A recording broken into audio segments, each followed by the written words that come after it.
Ang pondo po ng PhilHealth para sa 2026 nadagdagan matapos na ilipat ang ilang pondo mula po sa Department of Public Works and Highways. Kaugnay niyan, may report si Bombo JC Galvez.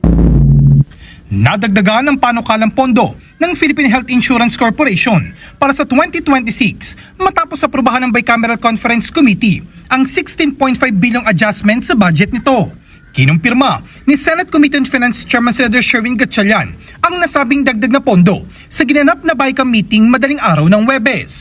Ayon sa Senador, layo ng adjustment na puna ng kakulangan sa inilaang earmark revenues ng PhilHealth mula sa sin taxes. Una nang inaprubahan ng BICAM panel ang 103.2 bilyong pisong budget para sa PhilHealth. Sa pagdaragdag ng 16.5 bilyong piso, aabot na ngayon sa 129.7 bilyong piso ang kabuang panukalang pondo ng ahensya para sa 2026.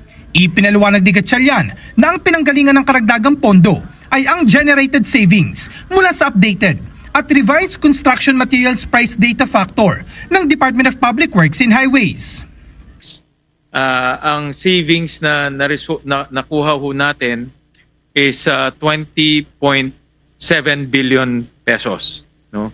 So ito po yung savings na nakuha ho natin from the reduction of overpriced materials.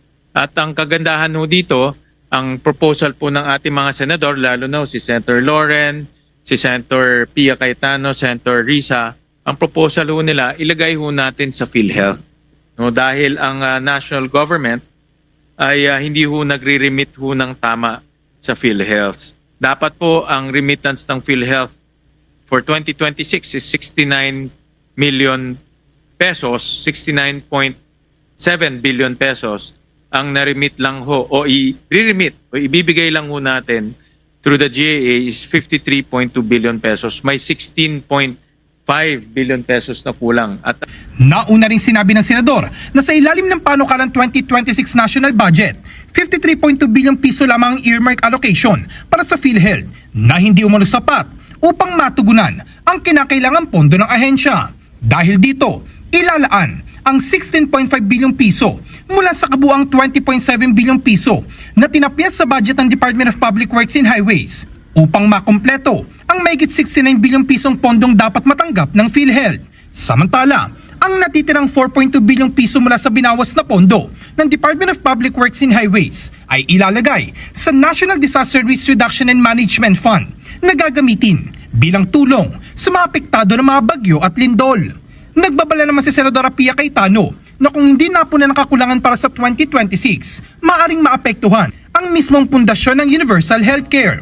Gayunman, nilinaw niya ang inaprubahang pondo ay para lamang sa obligasyon ng pamahalaan ngayong 2026 at nananatili pa rin hindi nababayaran ang mga naka-earmark na sin tax para sa mga nagdaang taon.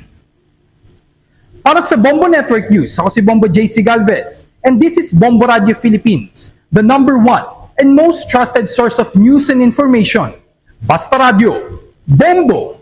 For the most trusted source of news and information, visit our website at www.bomboradio.com. Follow us on Bombo Radio mobile app, Facebook, YouTube, TikTok, and X, formerly Twitter.